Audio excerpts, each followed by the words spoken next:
Film की शुरुआत big stand से होती है, जो लॉस एंजलिस में एक सफल रियल एस्टेट एजेंट है और सपनों की जिंदगी जी रहा है। लेकिन सतह के नीचे सब कुछ वैसा नहीं जैसा दिखता। स्टैन अपने ग्राहकों जैसे मिसेस डार्बी से चुपचाप धन की हेराफेरी कर रहा था और एक छुपा खजाना बना रहा था। आखिरकार उसकी धोखाधड़ी का खुलासा हो जाता है और उसे गिरफ्तार कर लिया जाता है। दोषी साबित होने पर स्टैन को 3 साल की जेल हो सकती है। जेल से बचने के लिए बेताब स्टैन अपने वकील पर दबाव डालता है कि वह कुछ उपाय निकाले, यहाँ तक कि जज को रिश्वत देने का सुझाव भी देता है। उनकी कोशिशों के बावजूद फैसला अटल रहता है। फिर वकील उन्हें ब्राजील भागने की सलाह देते हैं, लेकिन संपत्ति जब्त होने से स्टैन खुद को जाने में असमर्थ पाते हैं। वह अब फंस चुका है, आने वाले महीनों में अनिश्चित भविष्य का सामना कर रहा है। डिनर के दौरान मिंडी ने सुझाव दिया कि वह बच्चा पैदा करे ताकि जब वह जेल में हो तो उसका साथ दे सके। स्टैन इसे टालते हैं, मजाक में कहते हैं कि बाहर आने पर उन्हें बच्चा गोद लेना होगा। उनकी ठंडी प्रतिक्रिया से तनाव होता है और मिंडी नाराज होकर चली जाती है। बार में स्टैन एक टैटू वाले आदमी से मिलता है और जेल में जीवित रहने की सलाह के लिए पैसे देने का प्रस्ताव करता है। वह आदमी पहले हिचकिचाता है लेकिन फिर मान जाता है। वह स्टैन को चेतावनी देता है कि गार्ड कैदियों की हिंसा को तब तक नजरअंदाज करते हैं जब तक कोई भागने की कोशिश न करे। वह यह भी कहता है कि स्टैन की शक्ल उसे हमलों का निशाना बना सकती है। वह स्टैन को डरावने टैटू बनवाने की सलाह देता है, लेकिन जब स्टैन अपनी माँ का टैटू दिखाता है तो यह साफ हो जाता है कि यह किसी को भी नहीं डराएगा।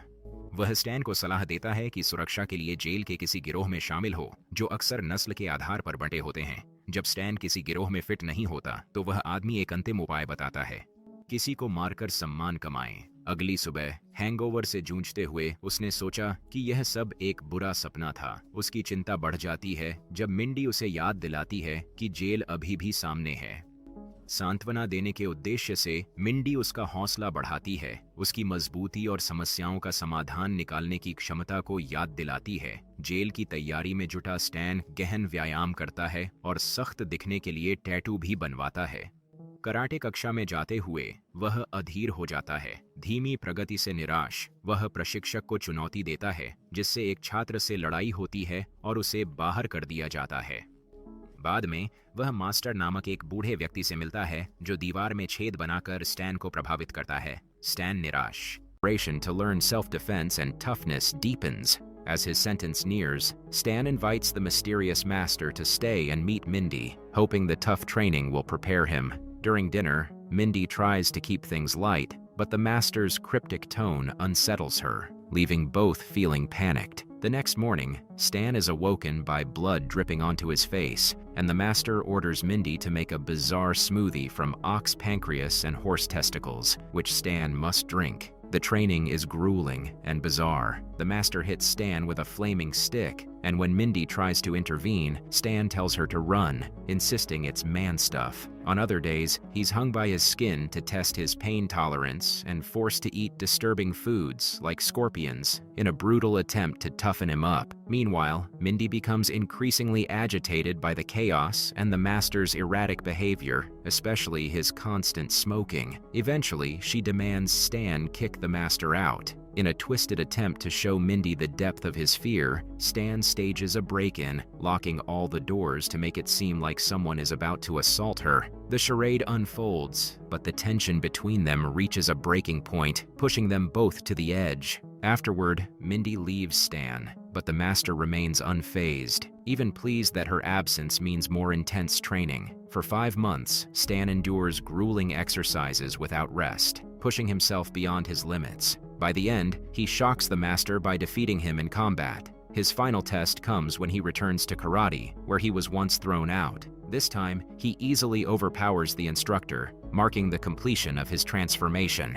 Fully prepared, Stan feels ready for whatever comes next. The master and Stan's lawyer drive him to court. Though Mindy hasn't spoken to him, she watches from her car, feeling sad. Stan enters the courthouse, and soon after, he is taken to prison. On the bus ride to prison, a fellow inmate makes an inappropriate move towards Stan, but he quickly asserts himself and puts the man in his place. Upon arrival, the prisoners are greeted by Warden Gask, who cheerfully advises them not to bother the guards, but assures them they can do as they wish with each other during intake. During intake, Stan and the others are ordered to strip for a cavity search. The guards are shocked by Stan's heavily tattooed and modified rear, horrified by what they find. Stan is then assigned a cell and meets his new नया सेलमेट Larry jail की गतिशीलता समझाता है। Stand Larry को उसी bunk पर सोने को कहता है जहां वह सोता है। बाद में लैरी बताता है कि गार्ड जेल को गैंग की तरह चलाते हैं, अपने नियम लागू करते हुए। पहले वह काले लोगों के समूह से मिलता है, फिर मैक्सिकन गुंडे, नाजी और कट्टरपंथी नस्लवादी आते हैं। असली खतरा बिग रेमंड से है, जो ब्लॉक का सबसे खतरनाक शिकारी है। जब रेमंड नए कैदी को डरा रहा होता है, स्टैन आगे बढ़कर सबके सामने उसे आत्मविश्वास से चुनौती देता है। लड़ाई पल में खत्म हो जाती है। बिना मेहनत के रेमंड को गिरा देता है। भीड़ उसकी सटीकता और हुनर से हैरान है। पहली बार किसी को खतरनाक शिकारी के सामने खड़े होते देख रहे हैं। इस मौके को देखकर पैटरसन, जो नाजी समूह का नेता है, स्टैन के पास आता है और उसे भर्ती करने की कोशिश करता है। बिना रुचि के स्टैन ने पैटरसन को जल्दी हरा दिया। कुछ समय बाद अफ्रीकी अमेरिकी गिरोह स्टैन से मिलता है। बिग रेमंड को चुनौती देने पर गुस्से में स्टैन स्थिति शांत करने की कोशिश करता है, यहाँ तक कि कहता है कि वह भी काला है। लेकिन गैंग लीडर खुश नहीं होता और हमला करने का आदेश देता है। झगड़ा शुरू होता है, पर स्टैन अपने सीखे हुनर से हमलावरों को जल्दी काबू कर लेता है। गार्ड्स विकृत मनोरंजन के साथ देखते हैं जैसे स्टैन उन्हें आसानी से हरा देता है। लड़ाई के अंत तक स्टैन जेल का सम्मान जीत लेता है और जल्दी ही खबर फैल जाती है कि नए कैदी ने अपने नए युद्ध कौशल के साथ यार्ड के सबसे कठिन व्यक्तियों को हरा दिया है और जल्द ही कैदी उसे बिग स्टैन कहने लगते हैं। एक दिन रॉबी, युवा कैदी जिसे स्टैन ने रेमंड से बचाया था, धन्यवाद कहने आता है। स्टैन ठंडे स्वर में मना कर देता है, कहता है उसने बस अपने लिए लड़ाई की। बाद में स्टैन को वार्डन के साथ निजी बैठक के लिए बुलाया जाता है। वार्डन बताते हैं कि उन्होंने घटनाओं को इस तरह से किया कि स्टैन इस जेल में आए। वार्डन की योजना जेल की संपत्ति को उच्च स्तरीय में बदलने की है। स्टैन की रियल्टर पृष्ठभूमि जानकर वह उनसे दस्तावेजों में कानूनी खामियों की पहचान में मदद चाहता है जो परियोजना को खतरे में डाल सकती हैं। स्टैन की मदद के बदले वार्डन उसकी सजा घटाकर 1 साल करने का प्रस्ताव देता है, जो स्टैन के लिए सब कुछ बदल सकता है। इस प्रस्ताव से प्रभावित होकर स्टैन वार्डन की मदद को तैयार होता है, लेकिन पूछता है कि यह कदम कैसे काम करेगा। वार्डन अपनी योजनाएं छिपाता है। इस बीच गैंग्स स्टैन को गिराने की साजिश करते हैं। इसी दौरान स्टैन नहा रहा है और पैटरसन छुरा लेकर चुपके से आता है। स्टैन हमेशा तैयार रहता है। वह खड़ा होता है। साबुन की टिकिया और जूते के फीते से बने ननचाकू से पैटरसन को जल्दी निहत्था कर देता है। स्टेन की लड़ाई की कौशल तेज है, पर उसके विचार बार बार उसकी पत्नी मिंडी की ओर जाते हैं। उसे याद करते हुए वह वकील से संपर्क करता है और जानता है कि तलाक की अर्जी नहीं दी गई है, जिससे उसे उम्मीद मिलती है। दृढ़ निश्चय से वह वार्डन की परियोजना में मदद पर ध्यान देता है। प्रक्रिया में स्टैन वार्डन और उसके साथियों की बातचीत सुनता है, जिसमें कैदियों में अराजकता फैलाने की योजना है। उनका लक्ष्य हिंसक झड़पें उकसाना है ताकि गार्ड कैदियों पर गोली चलाएं। जेल को अव्यवस्थित दिखाकर गवर्नर्स बोर्ड को इसे बंद करने के लिए मजबूर किया जा सके। अपराध बोध में डूबा स्टैन ने मिंडी को पत्र लिखा, अपनी स्वार्थपरता के लिए माफी मांगी और अपने प्यार की याद दिलाई। इस बीच मिंडी मास्टर के साथ है।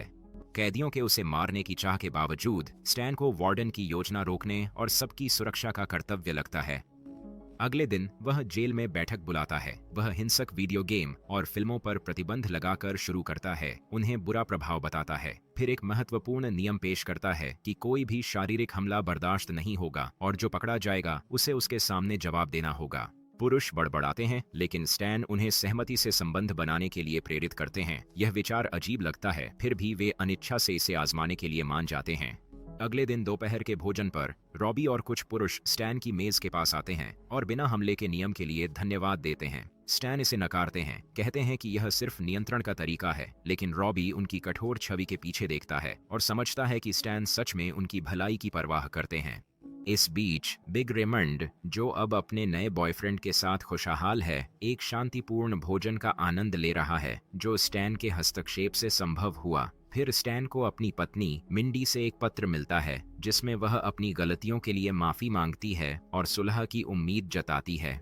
आने वाले दिनों में जब कैदियों में विवाद होता है, वे सुलह के लिए स्टैन के पास आते हैं। धीरे धीरे जेल में तनाव घटता है और कैदी एक दूसरे की संगति की सराहना करने लगते हैं, जिससे शांतिपूर्ण माहौल बनता है। एक दिन मिंडी स्टैन से मिलने आती है और उनके भावनात्मक पुनर्मिलन में वे प्रेम करते हैं, लेकिन वार्डन को स्टैन की विवाद सुलझाने की सफलता का पता चलता है और वह गुस्से में है। उसे लगता है कि स्टैन की कार्रवाइयां उसकी जेल बर्बाद करने की योजना बिगाड़ रही हैं। स्टेन को गुस्सा आता है जब उसे पता चलता है कि मिंडी मास्टर संग थी, हालांकि उसे वहां से खींच लिया जाता है। उसके खास समय में मिंडी के साथ और उसे वार्डन के सामने लाया गया। वह उस पर योजना को कमजोर करने का आरोप लगाता है और धमकी देता है कि अगर स्टेन ने आदेश नहीं माने तो उसे मारना होगा। अगले दिन स्टैन अपने वकील से सलाह के लिए कॉल करता है। वकील चेतावनी देता है कि आदेश माने, बताते हुए कि वार्डन ताकतवर है और उसकी जिंदगी मुश्किल कर सकता है। कॉल के बाद स्टेन कैदियों से कहता है कि उनकी समस्याएं अब उसकी चिंता नहीं है, जिससे अफरा तफरी और झगड़े शुरू हो जाते हैं। दोपहर के खाने में रॉबी मदद मांगता है, लेकिन स्टेन बेरहमी से अपनी प्लेट फेंकता है और उसे जाने को कहता है। लैरी निराश होकर जाता है, तब स्टैन उसे धीरे से दोपहर में बार्ट से दूर रहने को कहता है। लैरी समझता है कि स्टैन को अराजकता में धकेला जा रहा है और वह दूसरों को बताता है जो गुप्त रूप से साजिश रचने लगते हैं। इस दौरान वार्डन स्टैन और पैरोल बोर्ड के बीच जल्दी रिहाई के लिए बैठक करता है। जेल का दौरा कराते समय वार्डन बोर्ड के पास हिंसा भड़काने का इरादा रखता है। जैसे ही दोपहर का संघर्ष बढ़ता है, वार्डन बोर्ड को दिखाने की योजना बनाता है कि जेल नियंत्रण से बाहर है। बैठक में स्टैन खराब व्यवहार करता है, उम्मीद करता है कि उसका अव्यवस्थित व्यवहार उसकी बर्खास्तगी का कारण बनेगा। उसकी योजना सफल होती है, जिससे वह बाहर जाकर कैदियों को बाढ़ से दूर रहने की चेतावनी दे पाता है। इससे पहले कि वह उन तक पहुंच पाता, डैंग सामने आता है, यह बताते हुए कि उसे भी उसी गुरु ने प्रशिक्षित किया है। दोनों में जबरदस्त लड़ाई होती है। डैंग पहले बढ़त लेता है, लेकिन स्टैन चालाकी से उसे मात देकर बेहोश कर देता है, जिससे उसे बढ़त मिलती है। जैसे ही कैदी आंगन में इकट्ठा होते हैं और गार्ड गोली चलाने की तैयारी करते हैं, कुछ अप्रत्याशित होता है। हिंसा के बजाय कैदी एक उत्साहपूर्ण मैक्सिकन गाने पर नृत्य करने लगते हैं। गार्ड्स को यह समझ नहीं आता कि वे किस प्रकार प्रतिक्रिया दें। निराशा और गुस्से में वार्डन बंदूक उठाकर हवा में गोलीबारी करने लगता है, जबकि गवर्नर्स का बोर्ड स्तब्ध होकर देखता है। कोने में फंसे और हताश वार्डन स्टैन को मारने की कोशिश करता है, लेकिन समय पर मिंडी मास्टर के साथ पहुंचती है और उसे बचा लेती है। 3 साल बाद स्टैन ने अपनी सजा पूरी कर ली है और जेल छोड़ने के लिए तैयार है। उसके साथ ही कैदी उसे विदा देने के लिए इकट्ठा हुए। पैटरसन ने भी अपने पेट पर स्टैन का चेहरा गुदवा रखा था। जब स्टैन बाहर आता है तो मिंडी, मास्टर और उनकी 3 साल की बेटी उसका स्वागत करने के लिए खड़े होते हैं। वे घर की ओर बढ़ते हैं, नई जिंदगी के लिए तैयार।